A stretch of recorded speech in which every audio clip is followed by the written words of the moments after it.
चलिए सीधा रुख करते हैं इंदौर से आ रही बड़ी खबर का, जहां पर मध्य प्रदेश के मुख्यमंत्री डॉक्टर मोहन यादव का दौरा। ग्रेनेक्स इंडिया 2026 प्रदर्शनी का करेंगे शुभारंभ। श्री स्वामी नारायण अक्षरधाम मंदिर में कार्यक्रम का आयोजन। ऑल इंडिया दाल मिल एसोसिएशन कर रहा है आयोजन। दाल अनाज खाद्य प्रसंस्करण उद्योगों से जुड़ी अत्याधुनिक मशीनरी की राष्ट्रीय अंतर्राष्ट्रीय प्रदर्शनी 6, 7, 8 फरवरी को ग्रेनेक्स इंडिया 2026 का आयोजन। प्रदर्शनी में 200 से अधिक राष्ट्रीय और अंतर्राष्ट्रीय कंपनियां भाग लेंगी। चीन, तुर्की, स्पेन, ताइवान, कोरिया, इंग्लैंड सहित कई देशों की प्रमुख कंपनियां अपने अत्याधुनिक उत्पादों और तकनीकों का लाइव डेमो देंगी। मुख्यमंत्री डॉक्टर मोहन यादव का दौरा। ग्रेनेक्स इंडिया 2026 प्रदर्शनी का शुभारंभ भी मध्य प्रदेश के मुख्यमंत्री डॉक्टर मोहन यादव करेंगे। श्री स्वामी नारायण और अक्षरधाम मंदिर में कार्यक्रम का आयोजन। ऑल इंडिया दाल मिल एसोसिएशन कर रहा है आयोजन। दाल अनाज खाद्य प्रसंस्करण उद्योगों से जुड़ी अत्याधुनिक मशीनरी की राष्ट्रीय अंतर्राष्ट्रीय प्रदर्शनी 6, 7 और 8 फरवरी को ग्रेनेक्स इंडिया 2026 का आयोजन। प्रदर्शनी में 200 से अधिक राष्ट्रीय और अंतर्राष्ट्रीय कंपनियां भाग लेंगी। और आपको बता दें, विदेशों से भी मेहमान इसमें शिरकत करेंगे, प्रतिनिधि वहां पहुंचेंगे।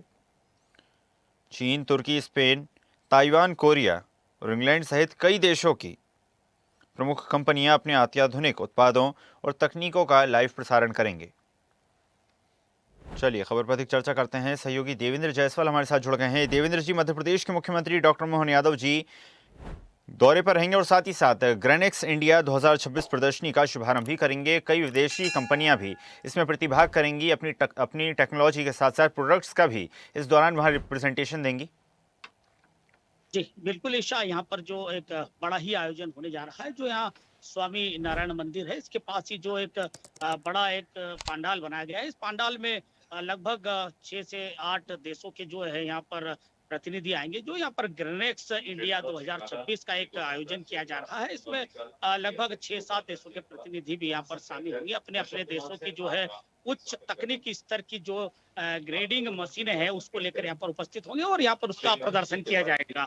तो आज इसका शुभारंभ डॉक्टर मोहन यादव खुद अपने हाथों से करने जा रहे हैं। और इस शुभारंभ के बाद यहाँ पर जो है न केवल मध्य प्रदेश बल्कि मध्य देश के कई राज्यों के जो यहाँ पर बड़े कंपनियों के टेक्नीशियन और इसके अलावा जो कंपनियां जो इन मशीनों का उपयोग करना चाहती है, वो सब यहाँ पर भाग लेंगे और इसका लाइव डेमो भी यहाँ पर दिखाया जाएगा। तो लगातार 3 दिन चलने वाले इस पूरे इस यहाँ के जो कार्यक्रम में कई देशों के प्रतिनिधि भी भाग लेंगे और कई व्यापारी भी मध्य प्रदेश के अलावा कई प्रदेशों के यहाँ पर आएंगे। खास बात यह है कि डॉक्टर मोहन यादव खुद इसका जो है यहाँ पर शुभारंभ करने आ रहे हैं और वो खुद भी यहाँ पर लाइव डेमो इन तकनीकी मशीनों का देखेंगे, क्योंकि ये एक बड़ी एक उपलब्धि है कि जिस तरीके से विज्ञान ने एक उन्नति की है और जो उपज हमारी आती है, हमारा जो कृषि प्रधान देश है, जितने भी तरह की जो अनाज आते हैं उनको किस तरह से ग्रेडिंग करके और अच्छा उन्नत बनाया जा सकता है और उससे आगे चलकर और किस तरह से खेती किसानी में फायदे होंगे। तो इस सब चीजों को लेकर सरकार प्रतिबद्ध है और यही वजह है कि आज एक बड़ा कार्यक्रम यहाँ पर इंदौर में शुरू होने जा रहा है, जो अगले लगातार 3 दिनों तक यहाँ पर रहेगा। डॉक्टर मोहन यादव खुद इंदौर पहुंच चुके हैं और अभी मंदिर में दर्शन के लिए गए हैं और वहां से वो सीधे यहाँ पर आएंगे और इस प्रदर्शनी में वो जो है शुभारंभ कार्यक्रम में भाग लेंगे। ईशा जी बिल्कुल देवेंद्र, जिस प्रकार आपने बताया, भारत एक कृषि प्रधान देश है। बड़ी संख्या में जो एक बड़ी आबादी है वो कृषि पर आधारित है और ऐसे में अगर तकनीक से इस आबादी को जोड़ा जाएगा, जो दूसरे देशों की तकनीक है उनको भारत लाया जाएगा, जो भारत में अच्छे बीज हैं, अच्छी क्वालिटी के प्रोडक्ट्स हैं, उनको बाहर भेजा जाएगा, तो माना जा सकता है इस आदान प्रदान से भारतीय कृषि क्षेत्र को काफ़ी फायदा होगा। जी बिल्कुल, ये जो पूरी नई तकनीक के आधार पर अनाज की ग्रेडिंग करना और उसमें से उन्नत अनाज को बाहर निकालना, वो आगे चल के जो है सीड्स के रूप में भी काम में आते हैं।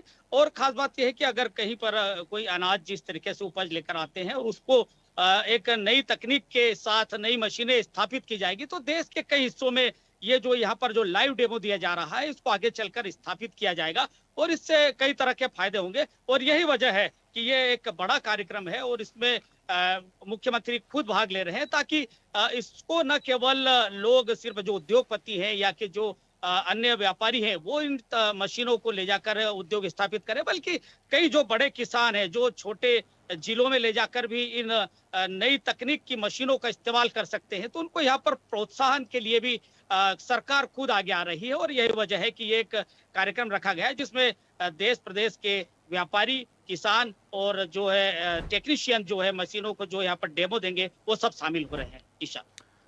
जी बिल्कुल देवेंद्र, जिस प्रकार अगर बात की जाए मध्य प्रदेश सरकार की मंशा की, तो लगातार किसानों के हित में, कृषि के हित में लगातार योजनाएं संचालित हैं। हाल ही में मध्य प्रदेश ने टमाटर उत्पादन में एक नया कीर्तिमान स्थापित किया था और माना जा सकता है ऐसे में ये जब कॉन्फ्रेंस की जाएगी, ये आयोजन किया जाएगा, इसके पश्चात और भी अधिक टेक्नोलॉजीज कृषि क्षेत्र में आकर्षित होंगी और निवेश के अवसर बढ़ सकते हैं।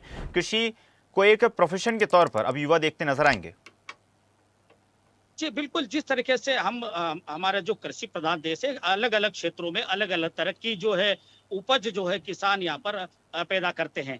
जैसे कि मालवा निमाड़ में गेहूँ की ज़्यादा उपज होती है और गेहूँ को ग्रेडिंग करके और उसमें से अच्छा गेहूँ कैसे निकाला जाए, इस तरह की जो एक नई तकनीक आई है, जो यहाँ पर मशीनों का डेमो दिया जाएगा, वो सब एक नई शुरुआत होगी कि इस तरह से हम कई तरह के जो दाल मिल एसोसिएशन ने यहाँ पर जो आयोजन करने जा रहा है, तो कई तरह की दालों की जो उत्पादन होता है, किसान यहाँ पर अपने खेतों में उस दालों को जो है उत्पाद करते हैं। उसके बाद जो है जब वो बेचते हैं तो उनको कई बार कम दाम मिलते हैं, क्योंकि उसकी ग्रेडिंग अनाज की नहीं हो पाती है।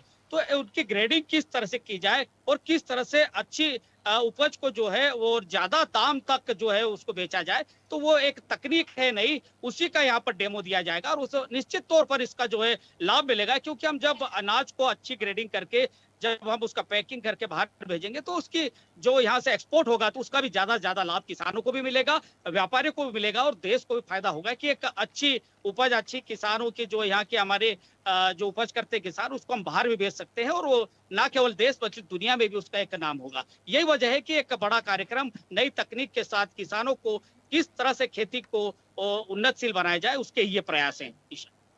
जी बिल्कुल देवेंद्र, जिस प्रकार अगर बात की जाए अनेक देशों से जो प्रतिनिधि यहाँ पहुंचने वाले हैं, उनसे भी कहीं ना कहीं एक बड़ा लाभ इस कार्यक्रम के माध्यम से प्रदेश के किसानों को, कृषि क्षेत्र को मिलेगा। आपका धन्यवाद जुड़ने के लिए और जानकारी साझा करने के लिए। ताज़ा खबरों के लिए लाइक, फॉलो और यूट्यूब पर सब्सक्राइब कर बेल आइकन दबाएं। साथ ही हर अपडेट के लिए विजिट करें स्वदेशलाइव.com।